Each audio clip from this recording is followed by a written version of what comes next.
Julie found a way to travel through time and planned to go back to the past to save her father, but ended up being attacked in her dream.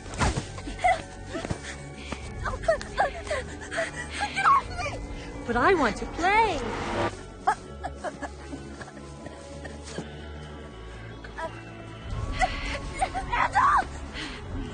Randall, pull me out!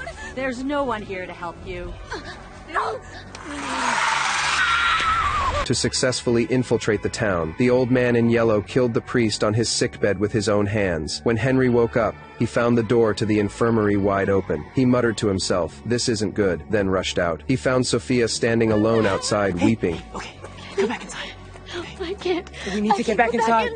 Henry tried to persuade her to come back inside when two monsters suddenly emerged slowly from the woods. Henry hurriedly pulled her back into the infirmary, angrily accusing Sophia, but she burst into tears. Henry understood the pain of losing a loved one, so he held her in his arms and comforted her softly. Mary immediately went to the priest's bedside to check on him. He had indeed passed away, locked in his room. Elgin wanted to go out for some fresh air, but Boyd stopped him. He told him sternly. The residents' panic had reached breaking point. They must not be allowed to know that Elgin had imprisoned Fatima, or that she had given birth to a monster. Boyd would not allow such a thing to happen. He warned Elgin. If anyone asked about the wound on his face, he was to tell them he'd got it while searching for Fatima. Boyd threatened that he would tell the townspeople that Elgin had killed his brother, and then, just like that drunkard before, lock him in an iron cage and feed him to the monsters. Boyd knew full well that one day, people would find out what had happened. All he could do was try his best to ensure that did not come to pass. Boyd went to check on the woman involved in the car crash. Hanging from the town signpost was a blood-soaked bundle. Something else had happened. Boyd stood there, at a loss, watching the blood seep out of it, afraid that it might contain someone's body. Tabitha also spotted the blood-soaked bundle. Her expression had been replaced by fear. Ethan came out too. Tabitha tried to persuade him to stay inside,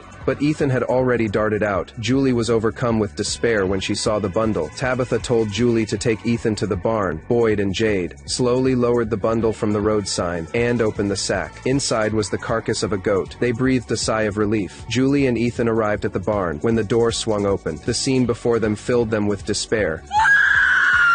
Everyone rushed over immediately. Boyd was the first to lead the two children to one side. Aunt Tabitha saw the scene inside. The grief she had just managed to quell surged back like wild grass. Jim's body was hanging upside down from a beam, with a large hole torn open in his chest. His death was truly gruesome, and on the wall nearby, in stark letters, it read, "Knowledge comes at a price.